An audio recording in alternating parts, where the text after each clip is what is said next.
Hi there, I'm Micah Lande.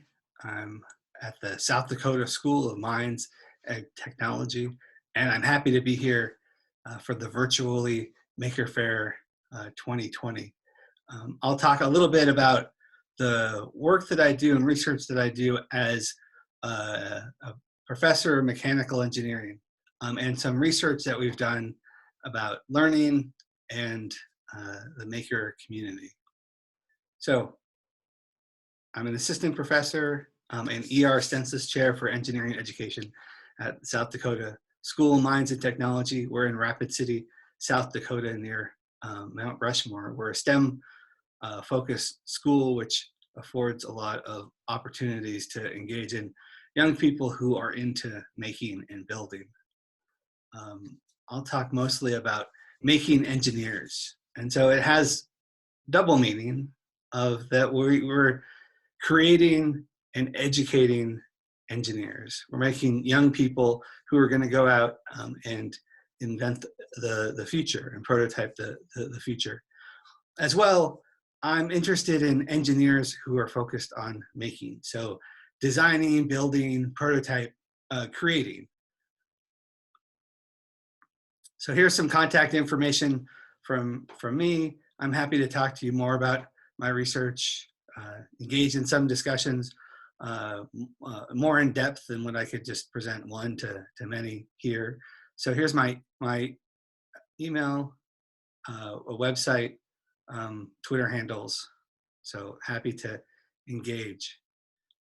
So the starting point for this comes from a research project, a pair of research projects funded by the National Science Foundation. So a couple of years ago, we put in a grant to start to explore a world that we've participated in, but as academics to try to study people and what it is that they learn by making and how that might inform and improve how we do engineering education. So this work is done with a whole host of people.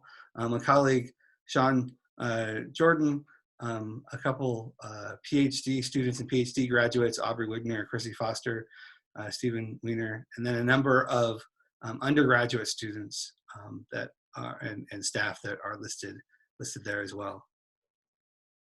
So starting point is that makers do engineering, right? They have a design process, they create things, they have an end goal. Engineering students, though, don't necessarily get in the habit of making and creating. So engineering design and engineering analysis are parts that come together in a usual undergraduate engineering, whatever field it is, education.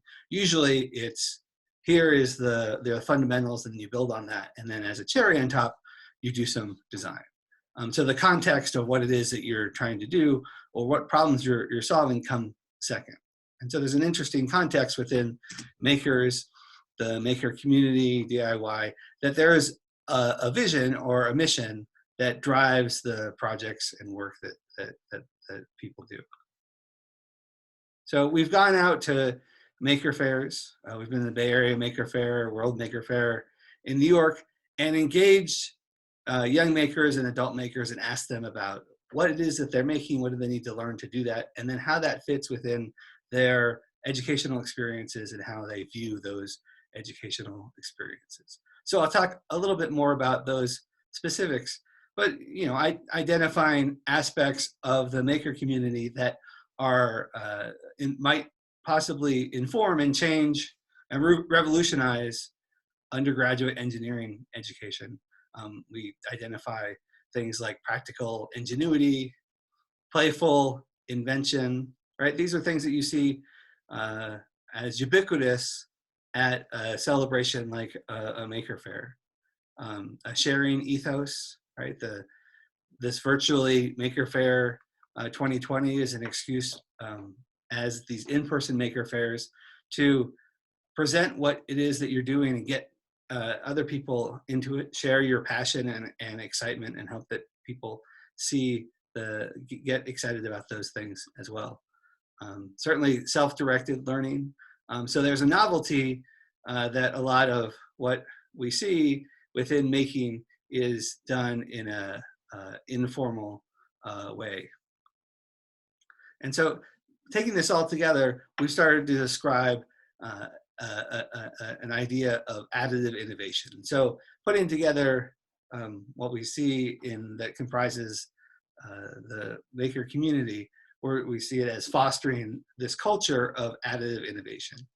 And so breaking that down, right, we see a couple steps here of inspiring the community, sharing those and sharing and learning those recipes, iterating on those designs and creations, and then sharing those artifacts back to the community. And so it becomes a cycle. And perhaps you can think about how you might have gotten into making, and it might have been something that you got super excited about. It might have been inspiration from a fellow maker, and then you go and make something based on that. That's celebrated, and then you're part of that additive innovation cycle. So at the base, I think of making as solving problems that one cares about. And I think that's a useful context of understanding where the benefits and where one might be able to leverage making as a very person-centered, student-centered learning experience, and how that might adapt to more formal education. So, we're all makers. And I think that then we're also all making engineers, right? So in large and small ways, in formal and informal ways. So I'm of an age where MacGyver, this is the MacGyver that I think about. And there's some bit of practical ingenuity that comes to bear of how does MacGyver solve problems? And I've seen some backstory that MacGyver went to college and majored in physics and chemistry, right? It surprises me that MacGyver was not an engineer, right? And he goes about, solves problems, gets it, and with some practical ingenuity, right? So in thinking about what the future of design education might be, it's focusing on what do people care about, and then how might they use some practical ingenuity and some practices that are based in making to be able to invent and create. Right? So practical ingenuity is a word that comes from a report that the National Academy of Engineering put out in 2004 about the engineer of the future, specifically the engineer of 2020, the college graduate that is going to go out into the workforce in the year 2020. And so we're there. There's opportunities to leverage some of the things that we have discovered and learned about maker community in some small ways. We've started to think about what that might mean for engineering education, but we're not quite there yet. Here are some historical examples of tinkering and hacking together. There you see an early prototype of the transistor, an early prototype of the credit card, thinking about what materials already exist and how you could use some ingenuity, like putting audio tape, magnetic tape on the back of cardboard. And this has been something that has become more and more part of education, whether it's K-12 or at the university level. I've given talks about how students might major in making in college, and that's based in a lot of coursework that students can do, whether it's in engineering or whether it's in the arts or in between, that is project-based learning. And so rather than being one of many in a lecture hall, trying to think about how they could adopt and adapt their skills and knowledge.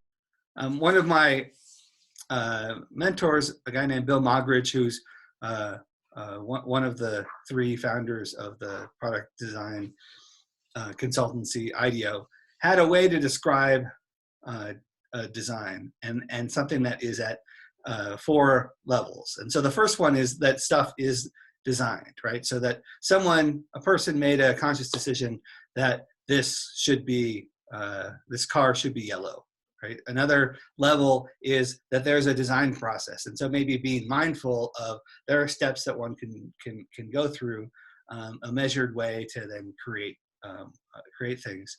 That third one is that there are design practices. So within that design process, I might work by myself or might work with teams in a team to go and create something.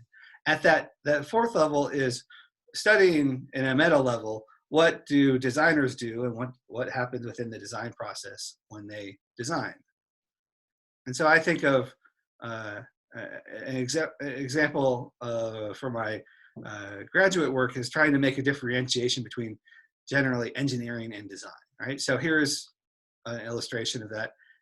Different ways of thinking, different ways to approaching solving problems. So how many engineers does it take to change a light bulb, right? So what's the wattage? How high off the ground is the light bulb, right? So there's some maybe physical fixation.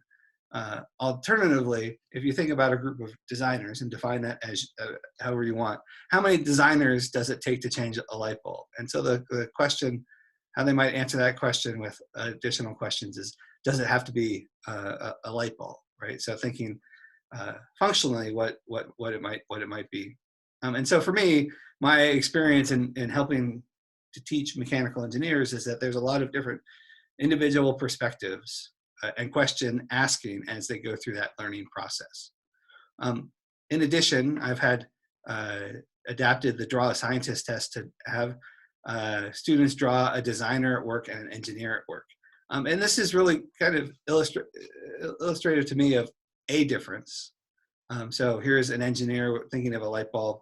Here's a designer thinking about a light bulb that is illuminated, right? So that might reflect that light bulb kind of context. These are some student drawings from some work that I've done.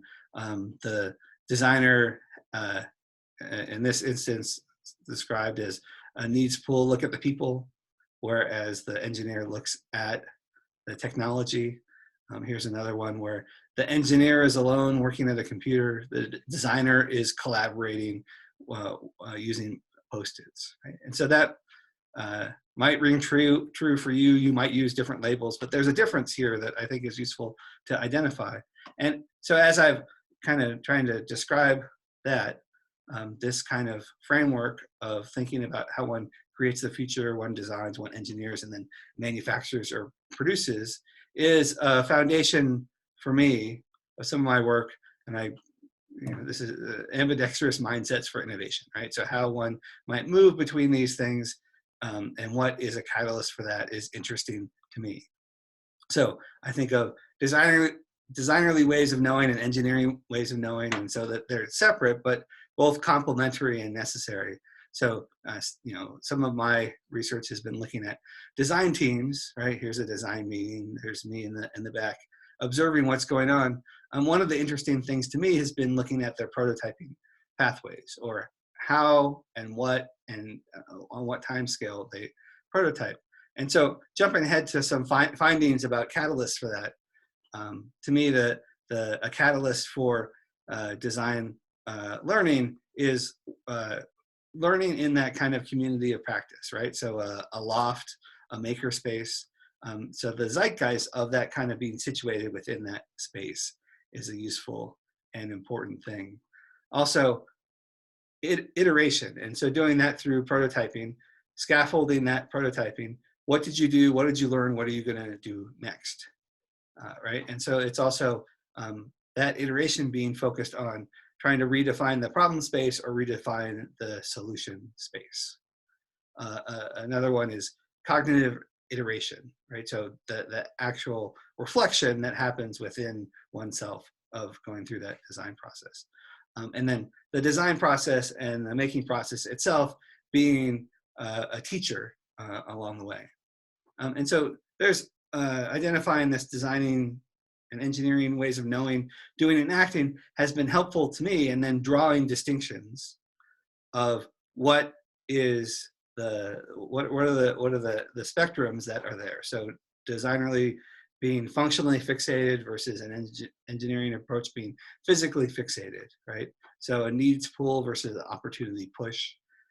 Dealing with ambiguity and celebrating ambiguity as opposed to thinking about that as uncertainty, and that's something to eliminate.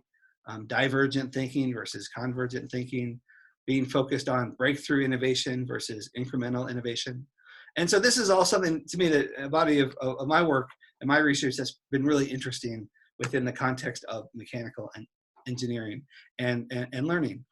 I mentioned the National Academy of Engineering report from 2004. They were focused on the engineer of the future, and they identified some things that you would not be surprised at: analytical skills, flexible thinking, business communication, ethics, leadership, professionalism, lifelong learning or self-directed learning. These probably aren't that surprising. But they also identified creativity, practical ingenuity, and this is what I think comes out in full bore of makers in the maker community. So you're here, you're watching this, you're familiar with maker fairs in the maker community, right? So people creating things that are of whimsy or of their own interest, right? So a small bicycle that looks like a cupcake, structures built out of toothpicks, right? There's a drive to create. And some of that is expressing a part of one's own soul and connecting with other people, right? Again, I think of it as focused on solving problems that one cares about with technology. And it's done within a community, right? So tinkering with technology to build stuff. So we've participated in Maker Faire. In 2018, we brought some students, and they were on a panel on the Make Education stage. And so it's something that we find very invigorating, and then it's also a useful reflection on what it is that we're doing in the classroom. So there's a research project, Faire research projects funded by the National Science Foundation, looking at makers and their educational pathways. Again, this is done with a number of colleagues and graduate students and undergraduate students. But we went and looked and talked to people who were presenting stuff at Maker Faire, whether it's a kit to make mason jars into speakers, right? Kinetic art sculptures, robotic art sculptures, interactive art, right? Microcontrollers, making a hand that does interesting noise and vibration interactions, a seesaw that you go and run and give a high five to. A lot of these things are focused on the interactions and engagements, right? There's some bit of amateurness to it, but in the best sense of the idea. So there's a passion, right? And you're doing it together. And again, there's practical and maybe just as well impractical ingenuity, right? So certainly creativity, a lot of it is self-directed. I have an idea, let me try to bring that to fruition. So there's design and engineering, but there's also imagining and making. And I think there's a lot of parallels there. In looking at, in this research project, looking at those pathways, we went out and asked questions, research questions about what are the knowledge, skills, and attitudes do makers possess that are related to engineering?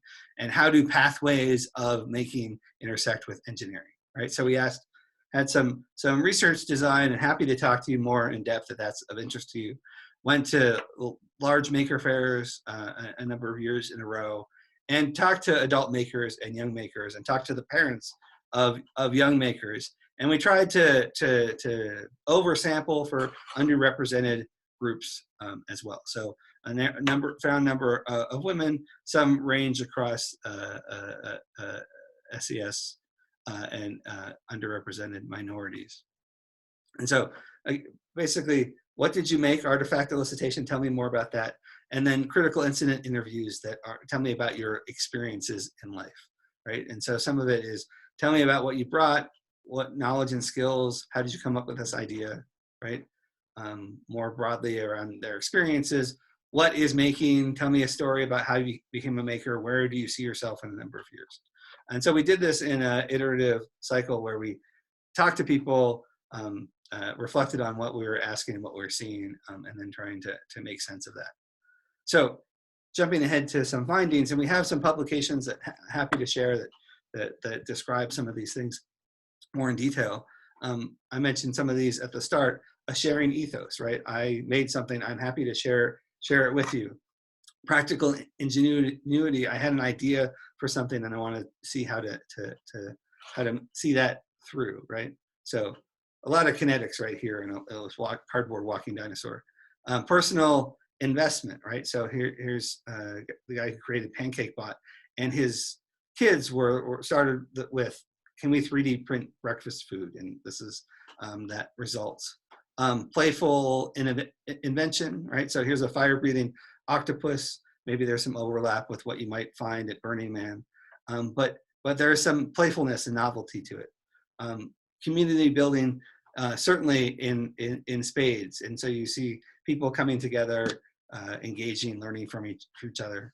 Also, facing failure, right? So it's not necessary that you came up with an end product. It's the experience along the way and reflecting on what you learned and what you could improve, right? And again, a lot of it is self-directed in nature. So this, again, getting back to fostering a culture of additive innovation. And I bring this up again because it's interesting to think about this in the context of traditional education, right? So what normally comes up within the engineering classroom is not additive innovation, but more subtractive innovation, right? So that's my idea, worried about intellectual property, right? It's an individual first rather than a community thing.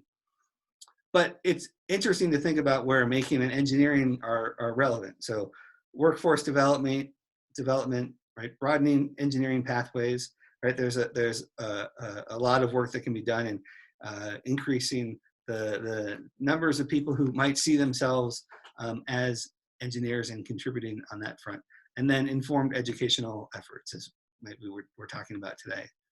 So ABET, Engineer 2020 are some things that are within the engineering education community, hallmarks of this is what reports and bodies that describe what it is that we have as learning goals, right? So practical ingenuity, creativity, lifelong learning, that's some overlap between making and the Engineer 2020 that we might think about how we could bring into that curriculum, right? So in the maker community, creative confidence, playful invention, self-directed learning, right? Looking at the Engineer 2020, that maps to creativity, practical ingenuity, lifelong learning, 21st century skills that are applied within a K-12 setting, creativity, critical thinking, problem solving, initiative, and self-direction, right? Those map.